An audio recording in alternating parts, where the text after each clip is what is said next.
അമേരിക്കയുമായുള്ള വ്യാപാര കരാറിൽ കേന്ദ്ര സർക്കാരിനെ കടന്നാക്രമിച്ച് CPIM. ഇന്ത്യക്കാരെ ഇരുട്ടിൽ നിർത്തിയാണ് പ്രഖ്യാപനമെന്ന് ജോൺ ബ്രിട്ടാസ് MP ആഞ്ഞടിച്ചു. ഇന്ത്യയുടെ പ്രധാനമന്ത്രി ട്രംപ് അല്ല എന്ന് മോദി ജനങ്ങളെ ബോധ്യപ്പെടുത്തണമെന്നും ബ്രിട്ടാസ് പറഞ്ഞു. വിദേശ രാജ്യത്തിൻ്റെ പ്രസിഡന്റ് അദ്ദേഹത്തിന് ഉതകുന്ന ഒരു സമയത്ത് എന്നത് തന്നെ അമ്പരപ്പിക്കുന്നൊരു കാര്യമാണ്. നമ്മുടെ ബജറ്റ് അവതരണം വെള്ളക്കാരൻ്റെ സൗകര്യത്തിനായിരുന്നു എന്ന് പറഞ്ഞ് സമയം മാറ്റിയവരാണ്. ഇപ്പോൾ വെള്ളക്കാരൻ്റെ സൗകര്യത്തിനാണ് ഇന്ത്യയുമായി ബന്ധപ്പെട്ട ട്രേഡ് ഡീലിനെ കുറിച്ചുള്ള ഒരു പ്രഖ്യാപനം വന്നത്. ഇതുവരെ നടന്നത് ദൗർഭാഗ്യകരമായിട്ടുള്ള കാര്യമാണ്.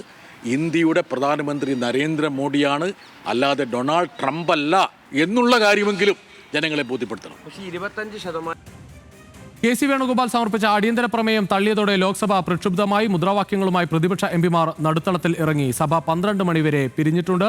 ശരത് ലാൽ ചേരുകയാണ് കൂടുതൽ വിവരങ്ങളുമായി. ശരത്ത്, എന്തായാലും ഇന്ന് സഭ വീണ്ടും തുടങ്ങിയാലും ഇതേ വിഷയം ഉന്നയിച്ച് പ്രതിപക്ഷം പ്രതിഷേധം തുടരാൻ തന്നെയാണ് തീരുമാനം.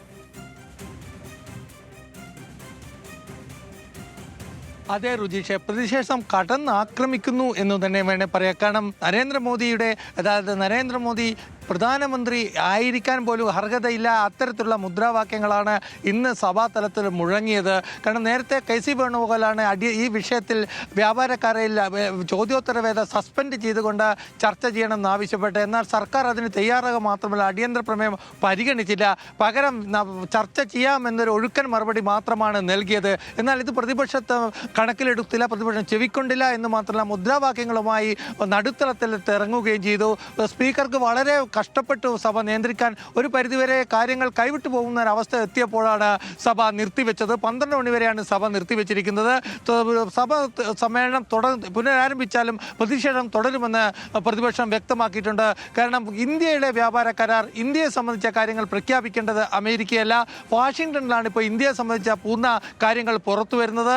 അതിൽ വളരെ പ്രധാനപ്പെട്ട ഓപ്പറേഷൻ സിന്ദൂരായാലും ശരി, എണ്ണ വാങ്ങുന്ന കുറിച്ചായാലും ശരി, ഇതൊക്കെ പുറത്തു വരുന്നത് വാഷിംഗ്ടണിൽ ട്രംപിൽ നിന്നാണ്. അതുകൊണ്ട് തന്നെ ഇന്ത്യയിലെ പ്രധാനമന്ത്രി നരേന്ദ്രമോദി എന്ത് ചെയ്യുകയാണ് എന്നാണ് പ്രതിപക്ഷം ചോദിക്കുന്നത്. അതുതന്നെയാണ് മുദ്രാവാക്യങ്ങൾ മുഴങ്ങിയതും. ഏതായാലും പ്രധാനമന്ത്രി തന്നെ ഈ വിഷയത്തിൽ മറുപടി പറയണം എന്നതാണ് പ്രതിപക്ഷത്തിൻ്റെ ആവശ്യം.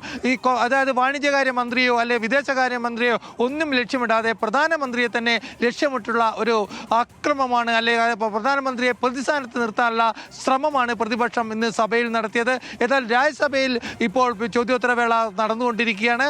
ലോക്സഭയെ സംബന്ധിച്ചോളം കടുത്ത പ്രതിഷേധത്തിലാണ് പ്രതിപക്ഷം. രുചീഷ്. ശരി, ശരത് ലാൽ.